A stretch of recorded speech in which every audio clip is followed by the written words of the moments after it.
Yeah, because the more we get this information out, the better off everyone's going to be. How you doing today, Mary? I'm doing great. Thank you for having me today. Of course, yeah. Thanks for letting me come all this way and meet you face to face. We already did an interview, which was cool, on Spaces, and you're on X. You're out there, yeah. Yes. Telling the story. Right. Yeah, and you showed me the room, which hopefully we'll get to see, after this. But we're going to talk for a little bit and tell everyone the story, right? Because I don't know. To me, it's just a story I feel like everyone should know, and yet no one seems to know it. But now it's starting to make the kind of, it seems like people are becoming aware. Yes. Especially because it was the founding of the ADL. Right. And now with everything happening with Israel, because you had asked me, how did you find me? How did you find all this stuff? And number one, the answer is shout out to Purdy 8 Sal from Ireland who said, I know Mary Phagan's namesake, and how you were in Spaces, and she said, you got to talk to this lady. So she hooked me up with you. I'm so glad. Yeah. And so because I was interviewing candidates who were not taking money from Israel or Israel PACs, especially AIPAC. Right. But the problem is that once you start to interview people who are anti-Zionism or are concerned with Israel, that there's a line that certain people cross into what I would call true hatred instead of... Yes, you're correct. Right. And so I usually talk to them first to feel them out, to see like where they're at, and if they feel like they're truly hateful, then I don't want to interview them, because that I think it's counterproductive, right? I agree. Right. And so like we were saying before, the word anti-Semitism seems to have lost all meaning. Yes, right, it has. at this point. And that if we know the original story of the ADL, that really informs us a lot, and it tells us kind of almost everything we need to know about an organization that has clearly been lying from the start. Exactly. And to your namesake, you didn't even know who Mary Phagan was until you're how old? 13, the age that she was murdered. Right. And then your dad, because it seemed like your dad had thought long and hard about this. Yes, he did. Yeah. And then he finally came to you, or you said to him something. Yes, I asked him, why did you name me after her? And he said, well, I named you after her to honor my father, which was my grandfather. Sure. And then both of my great-grandmother, his grandmother, Fanny Phagan Coleman, her first name was Frances. Okay. And then my mom was full-blooded Italian, and her mother's name was Francesca, which in Italian is Frances. So my name became Mary Frances Phagan. Okay. And so Little Mary Phagan is what people call her. Yes. Right. And does anyone ever call you Little Mary Phagan? No. Okay. But why do people call her that? Because she was little and petite. Yeah. She was my height, 4'11", and she weighed 105 pounds. So you're looking at what she looked like at age 13. Sure. So not only are you a namesake, but you're kind of like, you're the same size as she was. You are a Little Mary Phagan as well. Yes. Small but mighty. You've been showing me all your artistic endeavors. Yes, huh? I am. Yeah. A lot of people tell me that. Yeah. Right. You really got a lot going on. And it seems like you've really gotten busy with this book, because I guess you took it personal. Yes, I did. And that's what I've done, and it came out in September of last year, 2025, and it's a revision of the first book that I had, which is in the back bedroom. I covered it because I wanted to just focus on this book instead. Okay. And so it's available now at Amazon and on my website, www.littlemary.phagan.com. The Sex Murder Crime of the Century, A Nation Torn Apart by Charges of Racism and Anti-Semitism. So that was the thing that kind of blew me away, was like everyone knew that this guy was a creep, Leo Frank. Yes. I mean, everyone knew. They knew. And yet these lawyers were willing to do whatever it takes, and basically all up until the point of saying, oh, don't trust a black man's word. Exactly. Oh, well, you're just anti-Semitic. I mean, there's nothing they won't say. No. Right. Well, it was real interesting with it. I'll do a little back history of how I found out about Little Mary, and then we'll go into the defense and all that kind of stuff. Real quick, the defense only had one thing. Jim Conley, the black man, the janitor, murdered Mary Phagan. Right. That was their whole defense. Okay. That was it. Okay. They had no other defense. Okay. Crazy, isn't it? They used what we now term today white privilege. Okay. And even Leo Frank said it himself, and those are all documented in this book now, that shows that there's a newspaper article saying with no Negro, this is a Negro crime through and through, no white man could murder Mary Phagan. So that's how it was. But anyway, let me give you a little backstory about everything so you can understand. My dad was in the Navy for 4 years, and he jumped ship and went to the Air Force. And in 1952, there was a plane crash. and all the men died in the front of the plane, and in the tail, 34 people survived. One of them was my dad's best friend, Robert Jacobs, and he was Jewish. My dad's 24 now at this time, a very young man, and color guard goes and takes the bodies home of the friends.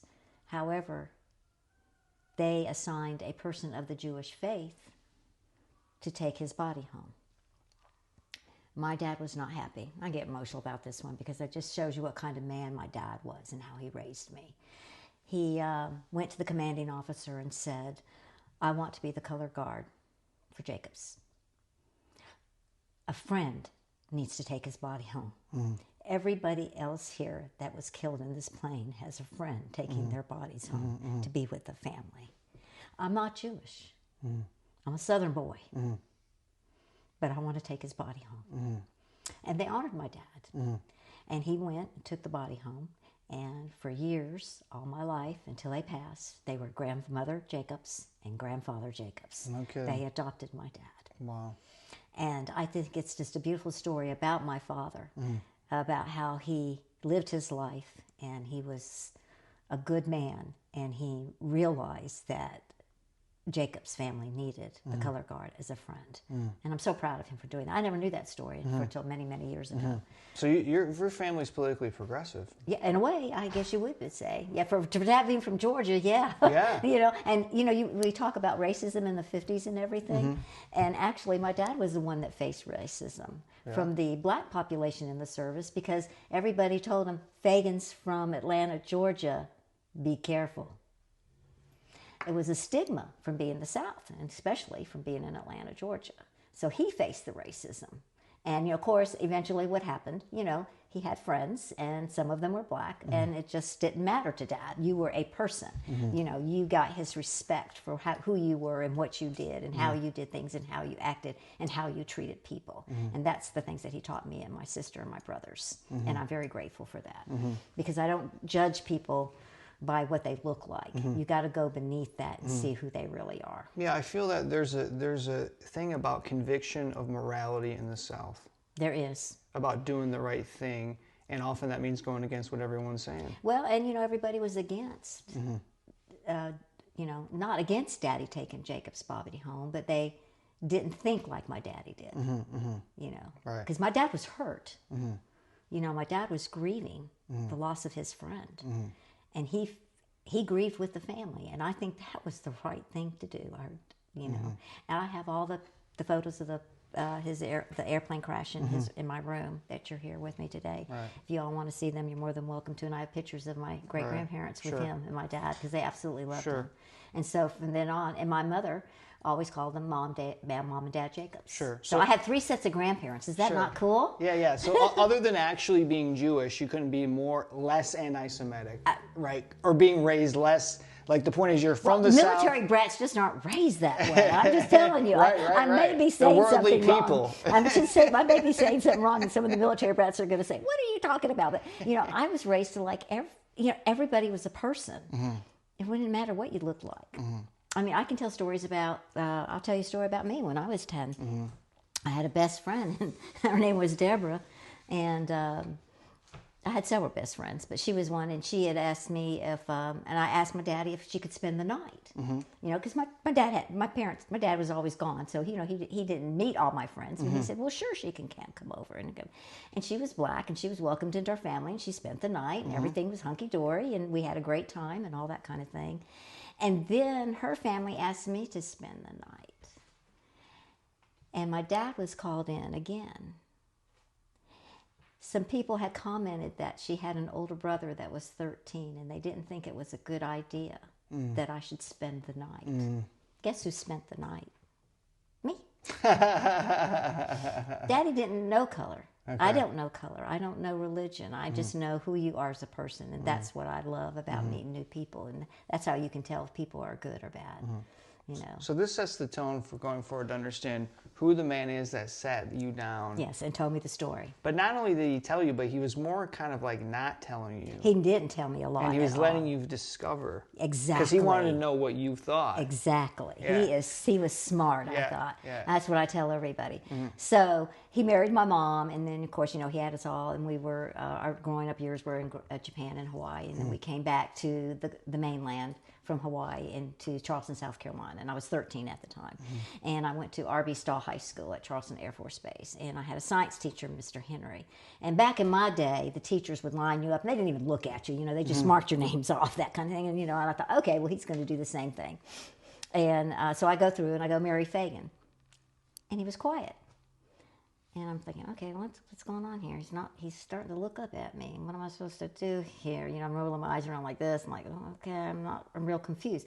So he looked up at me and he pointed and he says, there was a little girl in Atlanta in the 1920s that was murdered. Are you by chance related to her? And I said, I don't know. Well, it was a horrific thing for me that day because the boys in the class teased me, said I was dead and reincarnated. I'm only 13. Y'all got to understand how I was so hurt. No. I was so upset. I've never felt that way before. Sure. Just being horrifically teased like that. Yeah, and the teacher didn't know better than to ask you in private. No, didn't know. They didn't know. He just assumed that maybe I was related. He did assume I was related. Sure. Was your grandma murdered? Was your great aunt That's murdered? What he thought. That's what he thought. Yeah. I know. Like, okay, there was a murder. So, but I was stunned, and of course I was upset, and I cried all the way home. And Daddy just happened to be home, and I was so fortunate for that day because he was always gone. I always tell everybody I really didn't have a true father until I turned 16. And that was a good time, too, for me to happen. And you'll find out why later. But so I go home, and I come crying. He goes, what's going on? And I said, Mr. Henry said there was a little girl with my name that was murdered in Atlanta in the 1920s. And he started crying. Here I go. Sorry. I don't know why I cry all the time. But he started crying. And he said, well, let me tell you about it. I'll go get us some milk, and we'll go sit down at the table, and we'll talk about it. I said, okay. He said, when you go back to school tomorrow, you tell Mr. Henry that you are, yes, related to Little Mary Phagan. And she was murdered and found in the pencil factory in 1913 on Confederate Memorial Day. Leo Frank was the one that was arrested, convicted, and lynched. But yes, you are related, and you are the great niece and namesake. And that's how I found about the grandparents. Grandparents, great-grand Fanny. I knew Francesca, and I knew all that. But it was just a cute way of getting named after both grandparents. Right. And then, of course, to honor his father. But that's why it was Mary Frances, because Mary's name is Mary Ann. So that's the real big difference there. Okay. So I wanted to clarify that. It was totally just out of honor for his father, because he was very close to his father, and he wanted to honor him, and he was getting sick. And so that's when, then after that, okay, I'm 13, keep going, living on, let's go, in one ear, out the other. I will never be asked that question again. You see, I'm laughing. I can't tell you how many times I've been asked that question. So Dad, as I said, grandfather got sick. He moved us back to Atlanta when I was 15. Attended Shamrock High School. Had 6 teachers, 6 classes. Every one of those teachers asked me if I was by chance, are you related in front of everybody else? In front of the kids. Are you related? That was okay. Are you related to Little Mary Phagan? Sure. And I was proud. So I said, yes, I am. Oh, wow. But then I'm thinking, this is where things start turning in my head. And how come they know about it? Right. Why do people still know about it? Yes, and I'm 15, and there's got to be more to this story than what my daddy told me. I was right. I go back home and I said, well, Daddy, every teacher, and I would say, Coach Chadwick, Miss Cronin, I named all the teachers, and I said, every one of them asked me if I was related, and I said, proudly, yes, I am. He said, I am so glad that you did. I'm proud of you. I said, but Daddy, there's more to this story than what you told me at age 13. He said, yes, there is. And he said, it's not a good story. And he said, I'm actually glad that it happened, that you're finding out later now at 15 than when you were 13 because you were so distraught when you first found out. Yeah, 13. I wasn't capable of understanding intellectually what he was going to tell me. Sure. I mean, I didn't know a lot of things about it. So he said, well, there's more to the story. He told me it was that Leo Frank was Jewish. And, and I'm thinking, well, I have Jewish grandparents. Okay, so why is he saying this to me? No, why does that matter? Right. Why is that important? Sure. And he said there's claims that the trial was due, that he was unjustly convicted and wrongly accused and all this, and that there was what they call anti-Semitism at the trial. And I said, well, what does anti-Semitism mean? And he told me it's the hatred of a particular religion, and it's in this case the Jewish people. And I said, people hate people for their religion? Of course, I'm only 15, and I wasn't raised to be like that. So this is all new to me, and it's just mind-boggling. And I'm thinking, how can people not like somebody like that? I just couldn't understand because it never happened before.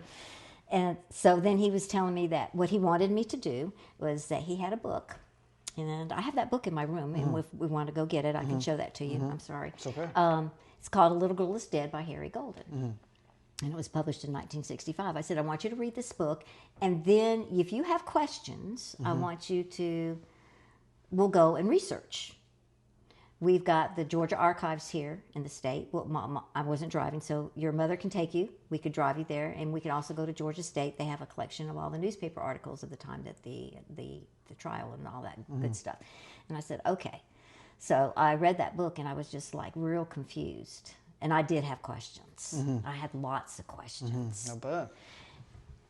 And he said, well, what are your questions? So I'm a very studious person, and I had a notebook, and I had written down all the questions. I said, but I want to do something different, Dad. I said, this is a book, but this person is also the same religious faith as Leo Frank.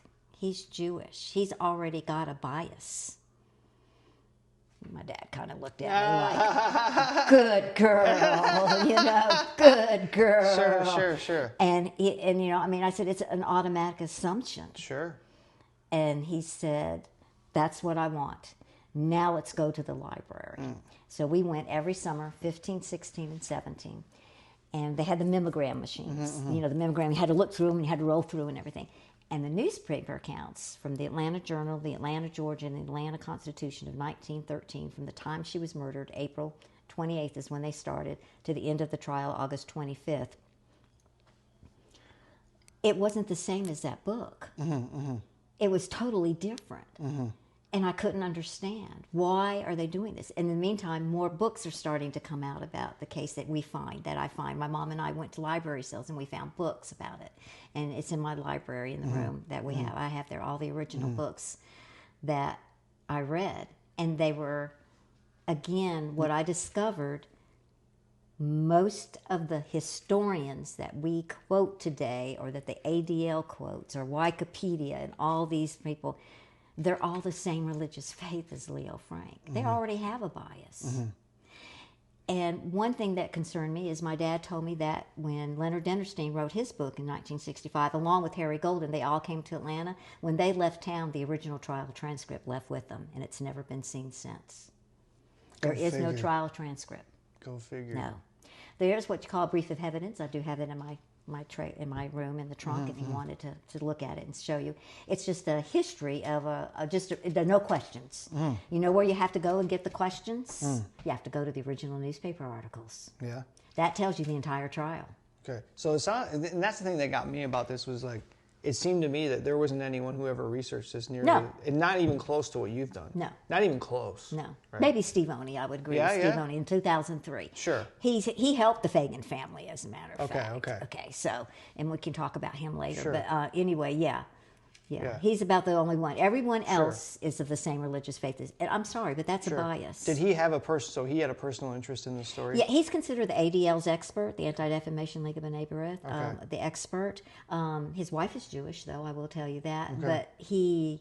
But his interest was in mainly identifying the lynchers that lynched Leo Frank, because Leo Frank was lynched. Sure. Because, and again, today they're saying it's an anti-Semitic mob. Sure. Okay. We could argue that when that happened, it's because it's more likely the fact that they would do that and go against the law because he was Jewish. But the fact of the matter is, like, everyone knew the guy was guilty of sin, and it was Well, and the governor commuted his sentence the last days in Right. office, and he was also a member of the law firm that defended Leo There you Frank, which go. means he got a cut in the money, And they weren't, honey. and they weren't going to let him And get they away weren't with gonna it. let get away with it.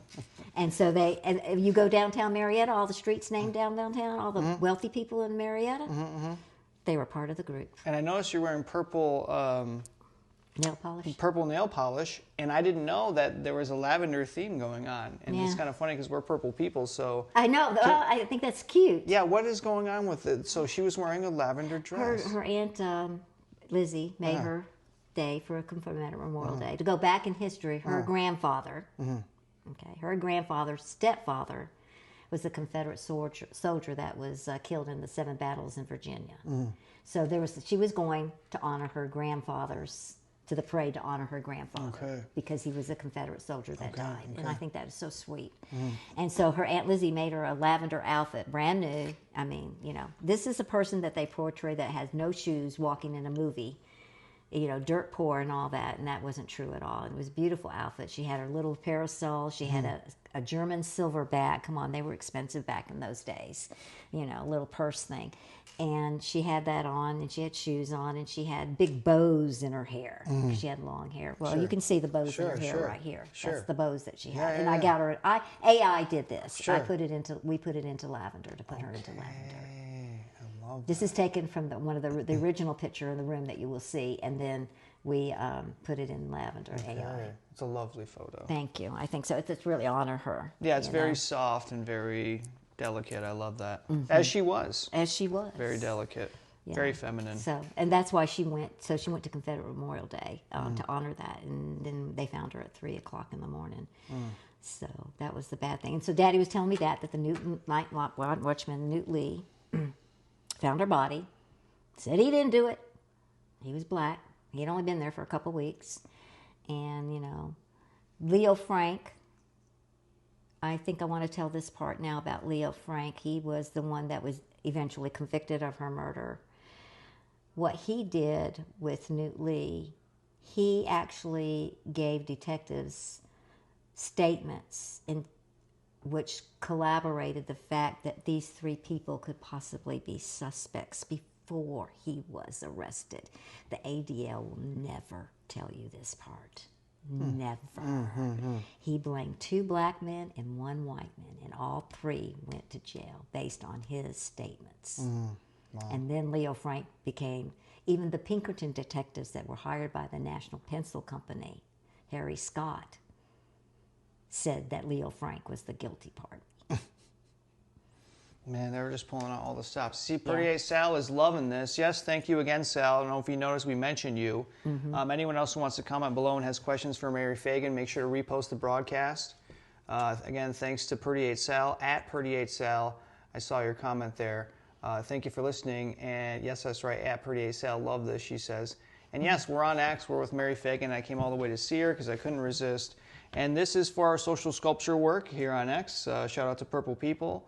Mary Phagan is telling us the story, the tragedy of, Little Mary Phagan, who was murdered by Leo Frank in the pencil factory. And so so she went on Confederate, what do you call it? Confederate Memorial Day. Yes. And then she happened to pass by because she wanted to pick up a paycheck, but it wasn't there.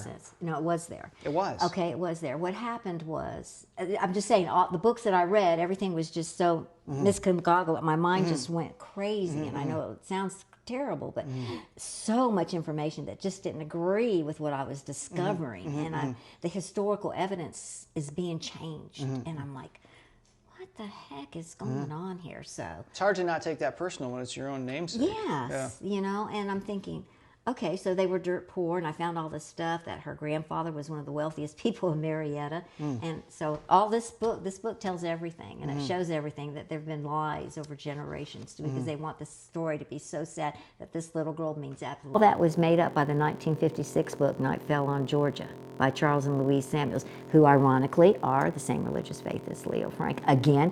And that's the book that everybody says, and that's where they get hang from the Jew or will hang from you. I discovered through research, it was through a phone call. And one of the first books that was written in 1913 during the trial called The Leo Frank Case by Atlanta Publishing Company, and I have that book in my room. And it was right there. It was a phone call. It never happened, but they changed the story to rewrite the story over and over again. The phone call happened, but it never made it. So that's the only time that was in, until I told you the rabbi went to New York, and that's how it really started. It became another war between the states, between the North and the South. That's right. So wait, tell me about the war between the states versus that's what you say in the South. That's what my dad taught me. It was war between the states, Okay.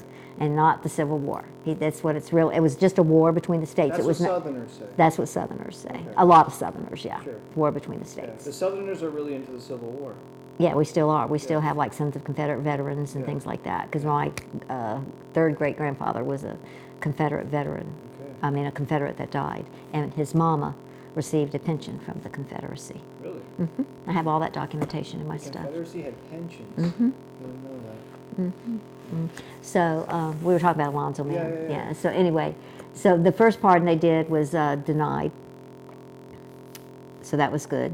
But this is what I want to show you to people, that what the Tennessean and everybody else does. This is the original newspaper. This is what really scares me as a person that really knows research. So I found the original article that the Tennessean used, and it says, "The eager, impatient crowd waiting for doors to open for Frank trial." And if you notice, there's some women in there, and there's some men with some hats. They take that picture and they change the words eager crowd, and they put the word mobs. I am an educator. I know what the definition of a crowd is versus a mob, and they are revising history. Original news. You Yep. have it right here. Right there. You have it right here for everyone to see. Everyone to The see. I'm fact that taking this the stuff water. is being changed. Yeah. I mean, it's like when they show looters versus people scavenging. It says, look, there's some people looting versus some people who are scavenging or something. Like, these people are criminals, these people are not. Yeah, a few words make a difference. Yeah, and the media is untruthful when it comes to this case. Sure. The ADL has so much power. They have a lot of money. You know, they're going to continue the story. In fact, it just happened with the 40-year anniversary of the exoneration from 1986. What happened, what I also discovered when I wrote this book, which I didn't know, so my first book ended with the pardon.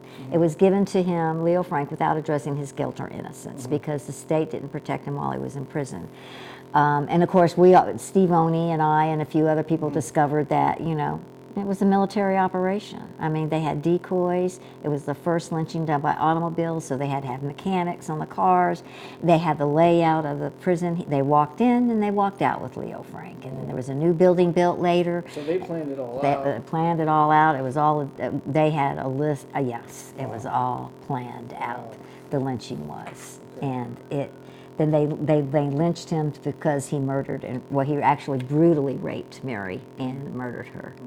You know, and people saying that I'm revising history by saying that he was convicted because of rape and murder. Well, when you look at it, it's true. It happened in the trial, but he was not charged with her rape. You know, it just came out in the trial. And I think that speaks for itself. At least it's more honest than saying crowd and mobs and changing the terminology on headlines. And that's what they've done all the years. Everybody's done it for the last 112 years. And you just documented this exhaustively. Yes, I did. You really And I did. have proof of everything. And everything's in my collection at Georgia State, which we were talking So about. people can go to Georgia State. And research it. Okay. Yeah, some of it's researched, and I have scrapbooks in there. I have all in the scrapbooks, and it didn't look like they had that part on mine, but I have all the Alonzo Man testimony, all his videotape testimony in writing that you can look at it, you can review it, and How decide is- for yourself what you so think. Politically, it wasn't an issue for them then. No. But they saw it as they're a higher institution of learning, so they should preserve the truth. And one reason why I did it was, you know, I have a nephew that's the next in line. Does he really need to go through this generational trauma that we all have? Because he has it too. He feels it. His mom is my sister, and she feels it now. And she said, this is really hard for our family. I said, yes, it is. She went with me when I did a presentation on Thursday. She told me, man, she said, you do such a great job, you know, telling the truth. And, you know, it's so sad that, you know, you can't get things done. So I think the final chapter for me is maybe doing a documentary through these podcasts. These podcasts have been so wonderful for me. People are listening to me.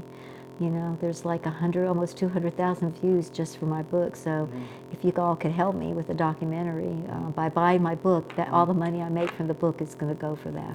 Okay. I don't want any of it. I want it to honor her. Sure. Tell us the true story. I want to honor Mary Phagan. Great. Well, thank you for sitting down. You want to take us in and show us? Yeah. Let me get the mic from you before you get up. Okay. Sorry. It's okay. I'm real. It's okay. No, it's wonderful. It's doing great. Okay, just gonna get this here. I gotta feed my husband. Sure. I want to send him to go get some pizza. That's all right. You want pizza with us? Sure, that'd be great. What kind of pizza do you like? We usually get the large from Papa John's. That's fine. It's got everything on it. I just take the mushrooms out that I don't like. That's fine. Would you like some? Sure. I'm gonna send Amanda to go get it. Great, thank you. He has to eat. Yeah, of course. Amanda? Nice puppy dog. You're the nice puppy dog too.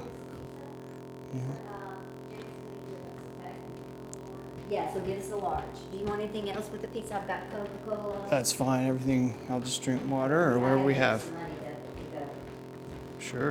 And then I'll tell you a funny story about my shoes. Sure.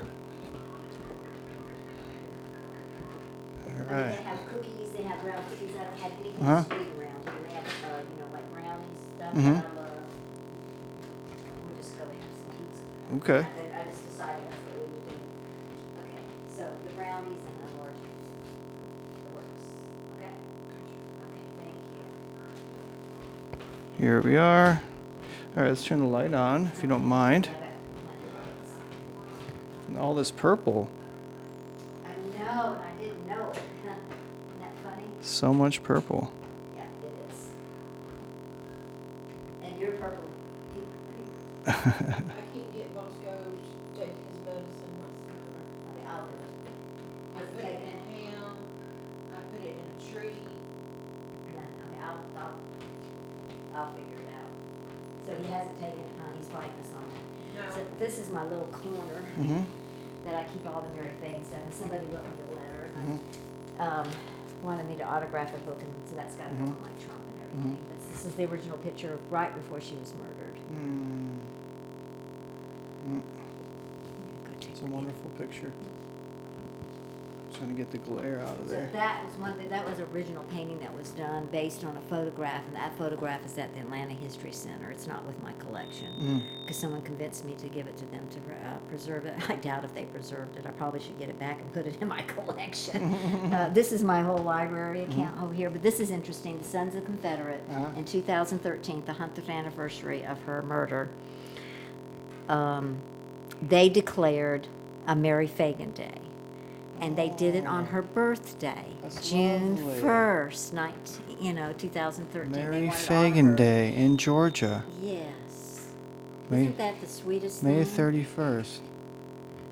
That is the sweetest thing. Okay, this down here is a record of the song, and this is the one that I did for my dad. It's This- Fiddle and John Curson, the original record of the song. Of Little Mary Yeah, Phagan, and the I don't song. know if I have the tape. I don't know if I have. I think I gave the tape to the Georgia State Collection, but there's tapes and stuff of the song. And, Okay. it sounds just like this. I don't know what to tell you. Yeah. Little Mary Phagan, Yeah. she went to town one day, and Yeah. when I first heard it, I went, "What?" And you know how I heard it first? Huh. Was in high school. Margaret Ann Vines. Okay. She's the one that gave me that record. Okay. She had an old Patrola that her grandmother's had, and we Sure. were having to spend the night party. And she said, Yeah. "There's a song about Little Mary Phagan," and I said, "You're kidding." She said, "No," and she played it for me. And later on, she gave it to me, our That's family, because so my dad had nice. lost his. Sure. And then I did it, and I made it a gold record. Wow. And this is for her monument. This was an advertisement to help the monument fund, and the price is 10 cents for donation. Oh. And so she does have that headstone on her grave now. That's interesting. Based on that, they wanted to do a monument. And in 1933, they put a whole long plaque on the whole, like where the body would Okay. be. And then Tom Watson had written a saying about Little Mary Phagan. And the trunk, you said you had more Yeah. trunks, and those were given to Georgia Yeah, State. Georgia State. Okay. I do have pictures of those, I think, on my cell phone. Well, here's my first book. This is the first book, because this is the hard copy book. Sorry. That's the first book. So see, this was the first book, but it goes just to, it's this book and this book, but this is what the evil that people are doing with the case. It's the new book. You know, like what the rabbi does. Oh, that's got to come down. That marker's got to come down. It's offensive. It's not offensive. It's the truth. And he needs to get over it. You know, and that's what I said. And then, you know, the one thing that I noticed, one of my best friends noticed, between this picture of me and this picture of her, I never really thought I looked like her, but after seeing this, I realized I do. We have the same lips, different color eyes, same color hair. Of course, my hair is silver now instead of dark brown like hers was. I had a lot of red in my hair too, like her. You're in the silver fox stage. Yes, yes. I gave up on all that colors. And this is really cool. This is the original picture of her, my family, and her dad is right here. Okay. He died in the year before she was born from measles, which we're having a new outbreak in New York today, which is ironic. This one, it's just deteriorating, but that's it. Fanny Phagan and her father. Okay. Yeah. And then that's her and her aunt. And I decorate a lot. Yeah, You know, yeah. you found Yeah, that. you do a lot of And the then this is my, scrapbooking. well, these are stuff that's happening today. See, as you can see, I got more things. Let me have that piece of paper in there, and I'll have to donate all this to them. They have like 7 boxes like that full. This is the original brief of evidence. 430-some pages of it. Wow. Oh my goodness. That's the original evidence. This is how I studied the case. Okay. This is how I started. My dad bought this for me so that I could go through it and figure it out and compare the books and everything, and with the Georgia State when I was 15, 16, and 17. So this is my original stuff. I love it. That's You know? a lot of material. Yeah, and you know, one thing was really weird. You know, Leo Frank got on the stand and he kept talking about all this paperwork he did Yeah. on the day of the murder. Yeah. He didn't do it then. It was dated April 24th. I discovered that everything was dated that Thursday because payday was Friday. He lied about working on it. Really? Go He figure. had to have lied. It's the wrong dates on there. The dates don't match. April 26th is when she was murdered, and that's when he said he was working on the books. But all the books say April 24th. That he presented to the trial. That's what it is. And I think that's what the jury got to hear. People have got to understand. You can say, oh, yes, he's innocent, or yes, he's not. But unless you're on that jury and you hear everything, and I'm hoping to goodness that you guys do read my book, because I've tried very hard to let you know what the discrepancies are being told over the 112 years. That's what I focused on and what I found and what it is. And if you think he was still innocent, that's fine. But read everything. Read the truth. You have to go read the original, and they are available to you. I've made it online. That's my death wish, I guess what you can say. Is going to be called the Mary Phagan-Kean Legacy Project, where I put everything on my website, www.littlemaryphagan.com. All the newspaper accounts on there, and I have put them in audio and print for you all to read. Because do you know how hard it was to read those darn things? Not bad. I had magnifiers. I have magnifiers here still going through and trying to read it and everything. And I have all the mimeograph of all the newspaper accounts during that time for the trial, for the 3 newspapers in the collection. So hopefully nobody will steal it like they did the trial transcript. You know, I That's hope right, they keep they it stole forever. that It's there. It's there. So I just wanted to share that with you. So that Georgia State has a copy of that too. That was my one that my dad bought me, so I kept that one. And then this is my library. This one goes back. This is the library. That's the original photo of the lynching. This is the original picture of the Mary Photo of Ad. the lynching? Oh my goodness. Which I know. In my collection, I have the big pictures, and there's like 4 or 5 views. And this is the family at the grave site. And these are all the books. Let me see. And I got more books down here. And this is the book I was telling you about, and you can see that I have it tagged everywhere. This is the book that was written while the trial was going on. And in this, they share with you that the defense had planted evidence. Really? A whole chapter. A whole chapter about planting evidence.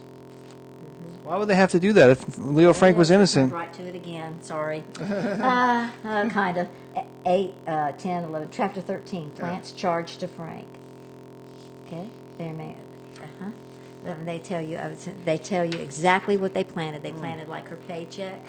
Should have had their names on the paycheck, and they had an envelope, and they said they found an envelope in a club in the basement. And it was interesting because my great-grandmother said, well, that wasn't her number. They had a wrong number on the envelope, so it was definitely planted. And they had a shirt that they said Jim Conley had blood on it and was washing it out in the barrow, and come to find out it was rust. And but the defense planted all this stuff. So this chapter is very good. The Frank case, this inside story of Georgia's greatest murder mystery, 1914. So, but that book, I mean, you can see I have everything. You know, and that's what I did for every single book. I did that for every single book. Wow. And Steve Oney is considered the expert, the ADL's expert. And in 2003, his book is huge. Let's see if I can find it. But here's that first book, A Little Girl Was Dead. Okay, Larry Golden, A Little Girl Was Dead. Yeah, Harry Golden. I'm sorry. Harry. It's I can't. Well, I've had this since I was 15 years old. Sure. Harry Golden, A Little Girl Was Yeah, Dead. wow. See? Alan Lumpkin Henson were judges. There was two judges that said that they knew who was. Oh, this was from my cousin, not from my dad. This book, my book is somewhere else. But anyway, they had said that they knew that Jim Conley murdered Mary Phagan, and that when they died, they would have a box, and it would have all the information in it, and nothing, not a thing. They lied. I mean, it was just. Everybody's lying. I mean, I've got videos of the movies. I've got, most of my stuff though is, down in the collection stuff. Sure. Sorry, I'm ADD. I just got to be even there. No, that's wonderful. I really appreciate you showing me all this. And yes. You want to hold the book up again one last time and show us? Yeah. Sure. Yeah, and tell us where we can buy it and. Okay. Yeah. Amazon.com has it. Okay. And I think it's Barnes & Noble has it, but I would prefer that you buy it on my website because I get the money directly. It's a self-published book, and then I will use that to do the documentary. So that's www.littlemaryphagan.com. Okay. And it's right there. As soon as you go on there, it'll come up. Also, too, on that page, I have the first book, which is this one, that you can download for free if you want to get ahead of it and see what the difference is, because this is just an addition to this book. But I did find three. This is based on my oral history from my dad and just the little research, but not little, but the research that we did when I was 15, 16, and 17. That's where I got all this from, and from the Tennessean and a few things like that. So that book has all that research in it. And then it came over to here. The Murder of Little Mary Phagan by Mary Phagan-Kean, and that's you. That's me. Well, thank you, Mary Phagan-Kean. I really appreciate it. It's so nice to meet you. Oh, so And hopefully we can continue the conversation, obviously, since there's so much more going. There's just so much. Well, today the big thing that they need to know is we're waiting for Fonnie Willis to decide if she's going to exonerate Leo Frank for the murder of Mary Phagan. Okay. And it's just a shame. It's a stain on Georgia that they let this political pressure, and they do everything in secret. And that's what I was telling you about the pardon, the first pardon that they did. They had a kid by the name of Clark Freshman who did a thesis. And he wrote the thesis without addressing guilt or innocence, and that's what they used. But they met right after they denied the first pardon, and I didn't find that out until later. Wow. So it's all political. Well, stay tuned, everyone, and follow Mary Phagan on X. What's your name on X? Phagan-Kean. Phagan-Kean. PH. Little Mary Phagan. Well, we'll see you in Spaces. Okay. Thank you. Hey, nice to meet you.